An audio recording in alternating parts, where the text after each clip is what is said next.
County Communications, this is Stacy. Hi, Stacey. My name's Nicole, and I'm calling because I'm concerned about a friend of mine. She's 15 weeks pregnant, and she wasn't feeling well over the weekend, and I have called and texted. I've come to her house. She's not answering the door. She's not responding to text messages, phone calls. I've had other friends reach out to her. None of us can get her to respond to us, and her car is here. What's her name? Shanann Watts. And her husband's name is? His name is Chris Watts. I just want to know if she's okay. The disappearance of a pregnant Frederick woman and her 2 children has captured the nation's attention. Shanann Watts and her 2 young daughters haven't been seen in the last 2 days. Lisa Watts, who is 15 weeks pregnant, and her 2 daughters, Celeste, age 3, and Bella, age 4, haven't been seen since Monday morning, gone without a trace from the family's home in Frederick. Chris Watts, WATTS. Wow. What's going on right now around your house? Right now it's got K9 units, the sheriff's department. Everybody's like they're doing their best right now to figure out like if they can get a scent, see where they went. If they went on foot, they went in a car, or they went somewhere. And right now it's just like they've been on point. They're going through the house trying to get a scent, and hopefully they can pick something up to where it's going to lead to something. What happened? Your wife came home. Tell me what's. She came home from the airport 2 a.m. and I left around 5:15. She was still here, and like about 12:10 in that afternoon, her friend Nicole showed up at the door.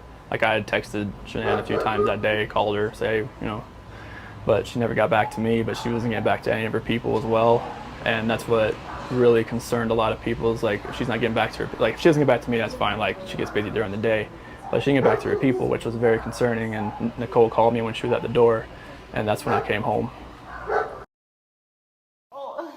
Shanann Watts and her 2 daughters, 3-year-old Celeste and 4-year-old Bella, vanished on Monday. Their startling disappearance triggering a statewide alert as police and the FBI focus on her home outside Denver, where she was last seen. When I got home yesterday, it was like a ghost town. Like she wasn't here, kids weren't here. It's like, I have no idea like where they went. Chris Watts, Shanann's husband, says his wife, who's also 15 weeks pregnant, came home from a business trip at 2 a.m. Monday. The couple having an emotional conversation, he says, before he left home around 5 a.m.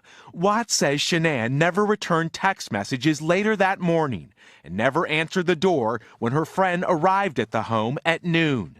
Watts says he knew something was wrong. I was trying to get home as fast as I can. I was blowing through stoplights. I was blowing through everything, just trying to get home as fast as I can because none of this made sense. Police who have searched the family home and area with dogs say for now there are no significant leads. The 34-year-old doting mother's car still in the garage. She left her phone at home, her purse, her wallet, all of her money, her ID. A mysterious disappearance, leaving a pregnant mother and her children gone without a trace. Miguel Almaguer, NBC News. Investigation, I needed to know who Shanann was, and so I started looking at her Facebook page.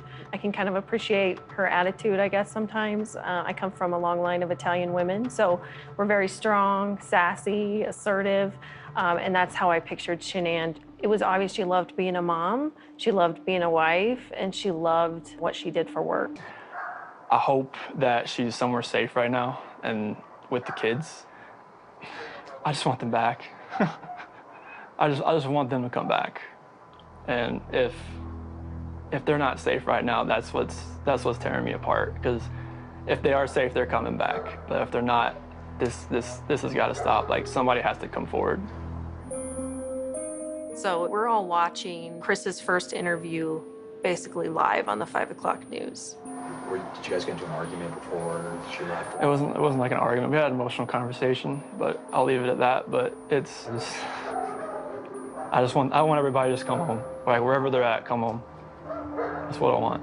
Chris talked about how he and his wife had an emotional conversation right before she went missing, which I thought was strange, that you would talk about that on the news. Shanann, Bella, Celeste, if you're out there, just come back. Like, if somebody has her, just please bring her back. The concern that he professed to have for his wife and kids seemed very feigned, seemed very cold and calculated. Even though people grieve differently, He was so extraordinarily calm and was internally inconsistent in what he was saying and how he was saying it, that it raised a lot of red flags. It just really struck everyone as, what in the world is going on? Tonight, police issued a missing endangered alert for Shannon Watts and her 2 daughters. Her husband says she's been missing since Monday morning. I need to see everybody. I need to see everybody again. This house is not complete without anybody here. Please bring her back. I think we were all in shock, and I recall immediately turning around to a Special Agent Coder of the FBI, who I had never met before, and I just said, oh, we need him in a room with us that's recorded, and we need to get his story down right now.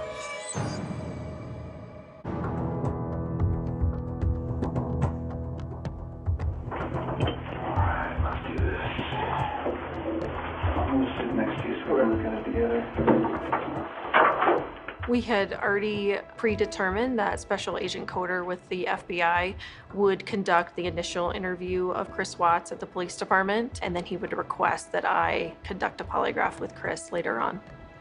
Chris was not a suspect. It's very important to not alienate Chris. And at this point, he knows the most about everything, and we really wanted him to help us find his family. What do you think happened?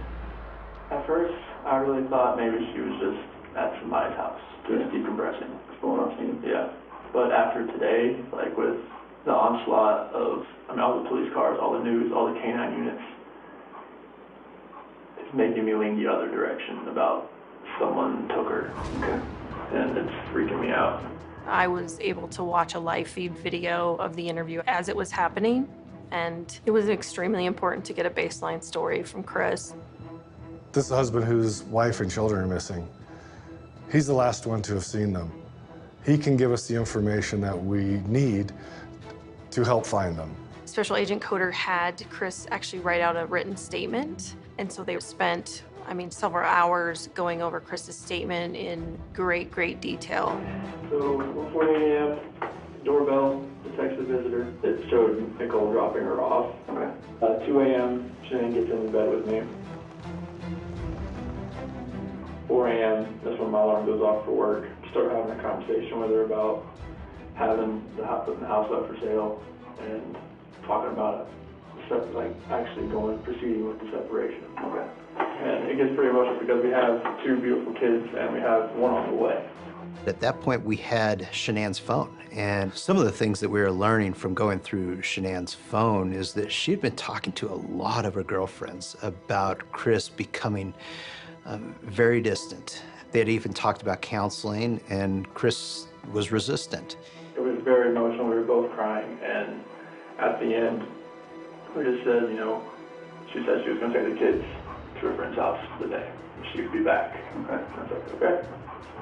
Looking back on that conversation, can you connect the dots between both of you being upset and crying, and here we are, and now she and the kids are gone?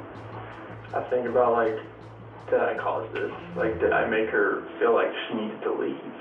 Maybe she sat there and thought about it, do I really need to stay here right now? If he doesn't love me, maybe I should just go. It seemed like Chris was definitely taking a small portion of responsibility for her disappearance. But I felt like Chris was not being honest and was not telling the complete story. At that point, Special Agent Coder really needed to kind of turn up the heat. The day she goes missing is the day that you guys have marital discord. So you can understand what I'm thinking about you. Yeah. It makes me sick to my stomach, honestly. This is something that I would never do. Are you telling me the truth? I'm telling you the absolute truth. Why should I believe you? Because I'm a very trustworthy person. Special Agent Coder has a very soft, soothing almost type of voice when he was talking to Chris. But at the same time, he was asking very, very tough questions. Do you know where your wife is? I don't know where my wife is.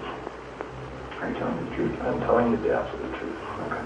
We really hadn't seen any emotion from him up to that point, and we wanted to see if maybe faced with the pictures of the people that he said he loved and that are missing, to see if that would elicit any more information or any emotion from Chris. She loves those shoes, even though they were winter shoes, but she loved those shoes. She always loves those shoes. Bella, she loved that dress. She loved those flip-flops. She was a girly girl. If he is hoping and believing that they're still alive, so why would you start talking about them in past? There's actually only 2 ways you can fail a polygraph, okay? First way would be if you fail to follow my instructions. The second way would be if you choose to lie to me. Obviously, my wheels are turning in my head, but at the same time, I didn't want to give him any indication that I knew about the affair. I hope that, you know, if you did have something to do with their disappearance, it would be really stupid for you to come in and take a polygraph today. Exactly. Right? Like, it would be really dumb. Like, you should not be here right now sitting in this chair if you had anything to do with Shanann and the little girl's disappearance, okay? I was putting Chris on high alert that the truth was about to come out and everyone was going to know what it was.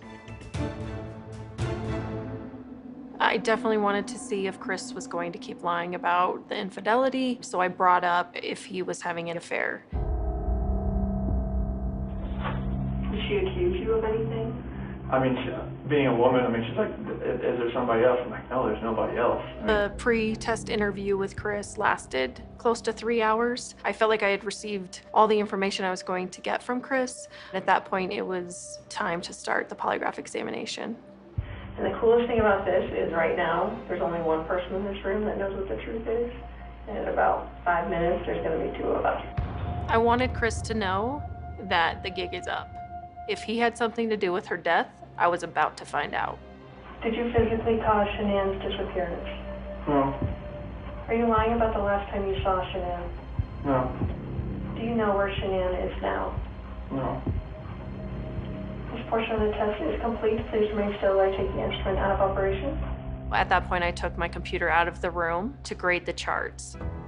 Grading scale, for someone who is a truth teller, we would consider them to be a +2 or higher, and we would consider someone to be deceptive if they were a -4 and below. Chris Watts scored a -18. The polygraph that Watts took showed deception. In other words, he failed. Now we're shifting, right? We're shifting to interrogation mode. How can we get Chris to tell us what the truth is? So I brought Graham in here because we want to talk to you about the results, okay? Okay. When I walked back in the room with Special Agent Coder, my attitude had completely changed, on purpose. I was no longer Chris's friend. I was no longer this joyful investigator that's just here to administer this polygraph. Now I'm here for the truth.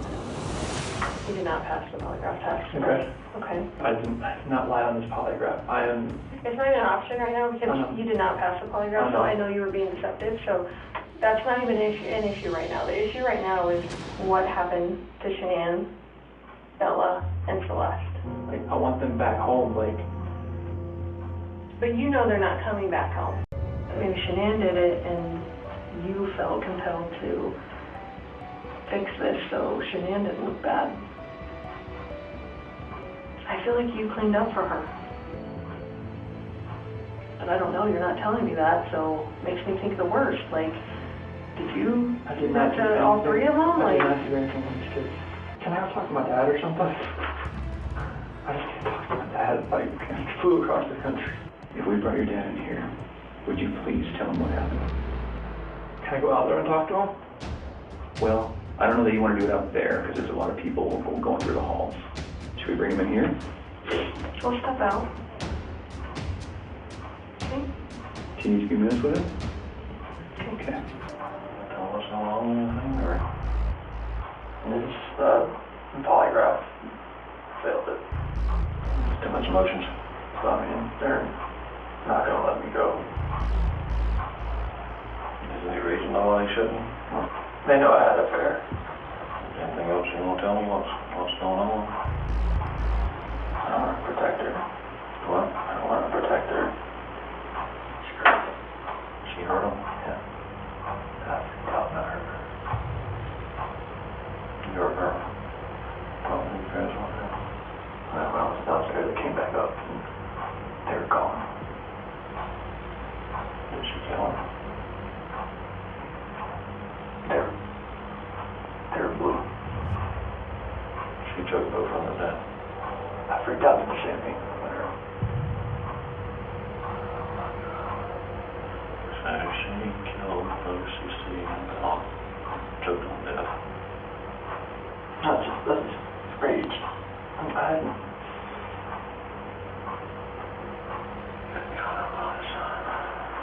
Where are they now, Chris? To find your babies. Did the hard part. All you have left is to tell us where they're at. They're gone. There's no bringing them back.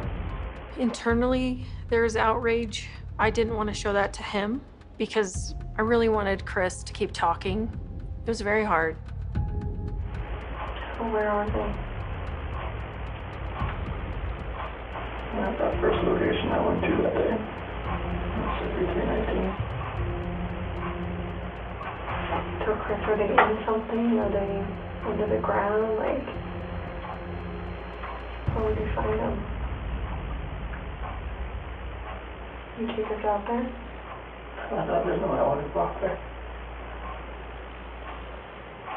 Are they all three out there, Chris? Yes. Chris talked about the area being very vast. He talked about it being maybe 10 miles by 20 miles. So to me, it was very, very important that he actually describe in detail where they were at that site, just because there were so many different places where he could have buried them or hidden them. What is that? It's the Mississippi 319. Okay. Whereabouts is Shanann and the girls?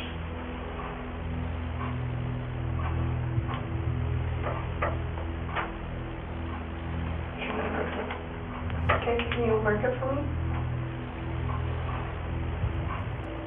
Is that S for Shanann? Okay. And where are the girls at? Here.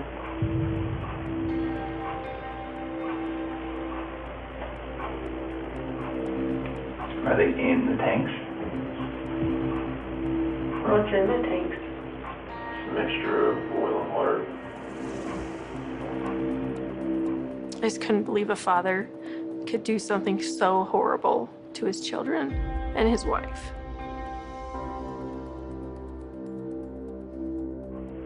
There was a sheet found down here? Mm-hmm. Where's that from? That was what Shanann was wrapped in. I was completely disgusted. I felt sick. But at the same time, I was like, we need to go get them. We need to go get them right now. I knew everyone's lives were going to be changed from that moment. I would hate for Shanann to get a bad rap if she didn't have anything to do with it. You know, it's not fair. It's not fair. Shanann's pregnant, she's exhausted. I don't believe she's gonna wake up, you know, after 2-3 hours of being home from a trip, then to go murder her 2 daughters. To me, that made no sense at all. So, you want to tell us the truth? That is the truth. So you're good with the public knowing that Shanann killed her daughters? I did not hurt these girls. Are you okay with the public knowing that Shanann? Yes, because I did not hurt these girls. I did not believe at all that Shanann had done anything to her family to hurt them. I believed that Chris murdered his entire family. In the numerous excavations I've done, bodies are usually laid out. Shanann was curled up as if just thrown in. It was almost discarded like trash and then covered with dirt. Chris Watts said that the children were in the oil tanks. The problem is getting them out of those tankers was a very complicated process that we knew. It was now 1:30 at night. We weren't going to be able to do that evening.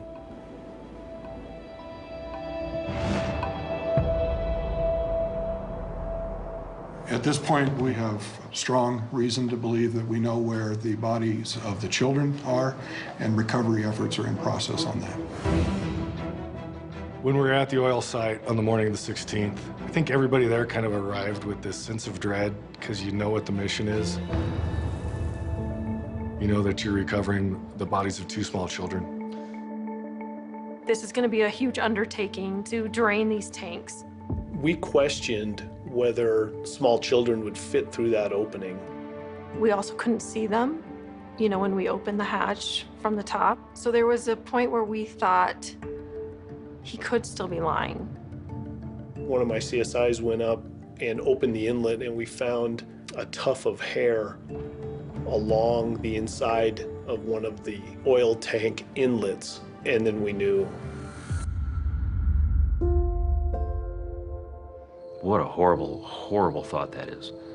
Looking at those oil tanks and seeing the size of the hatch at the top, and then to have to pull them out of that oil, I wouldn't wish that upon my worst enemy.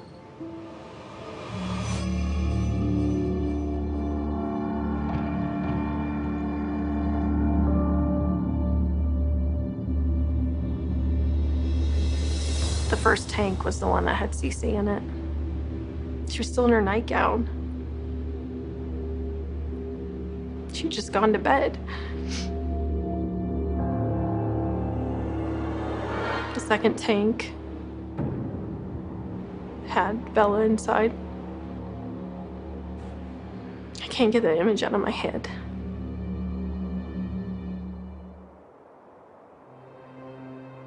I don't see how somebody who loves their family could even possibly do something like that. After days of searching and hoping for the best possible outcome, yesterday, Chris Watts, the father and husband of those missing, was arrested on suspicion of murder. And shortly after, a body believed to be that of Shanann Watts was located nearby.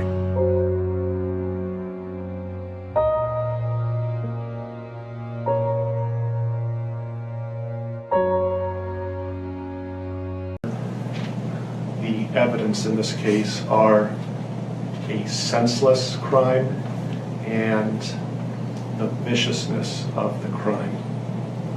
And equally aggravating in this court's determination is the despicable act of disposing of the bodies in the manner in which they were done in this case. I've been a judicial officer now for starting my 17th year, and I could objectively say that this is perhaps the most inhumane and vicious crime that I have handled out of the thousands of cases that I have seen. And nothing less than a maximum sentence would be appropriate, and anything less than the maximum sentence would depreciate the seriousness of this offense. So the court is going to sentence Mr. Watts as follows. With regard to count number 1, murder in the first degree as it relates to Shanann Watts, the court is going to sentence you, sir, to a life sentence in the Colorado Department of Corrections, followed with no possibility of parole. And that is going to run consecutively to all but counts 3 and 4.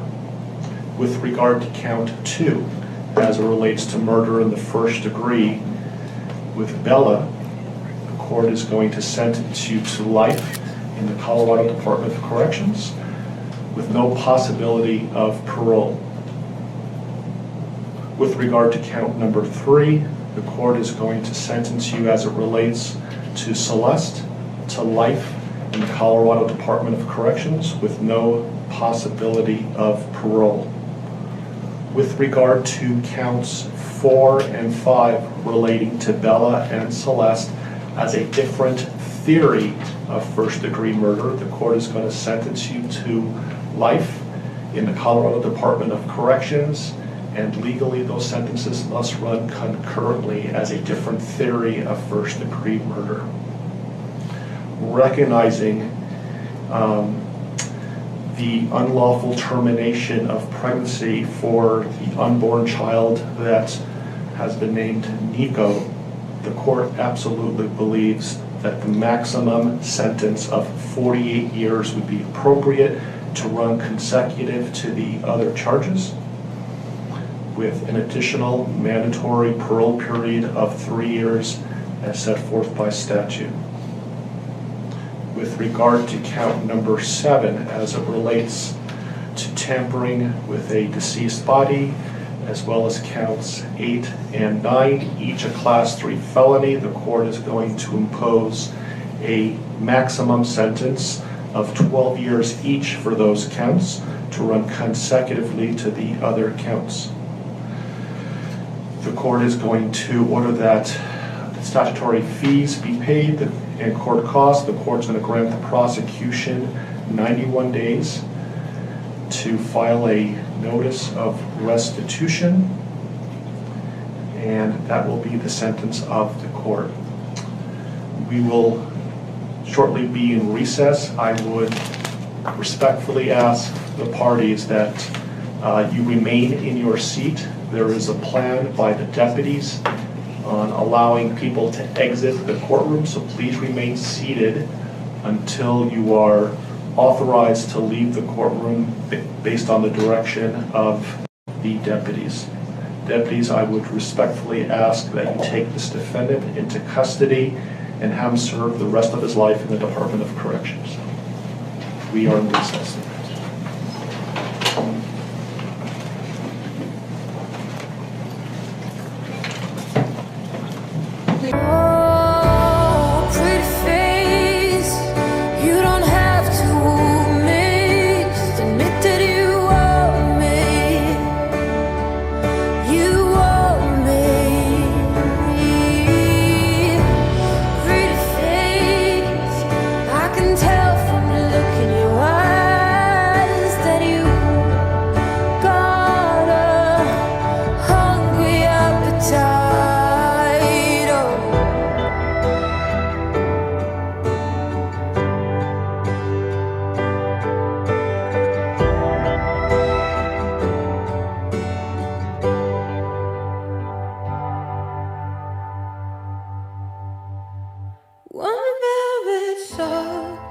Marine shoots across the scene as I leave.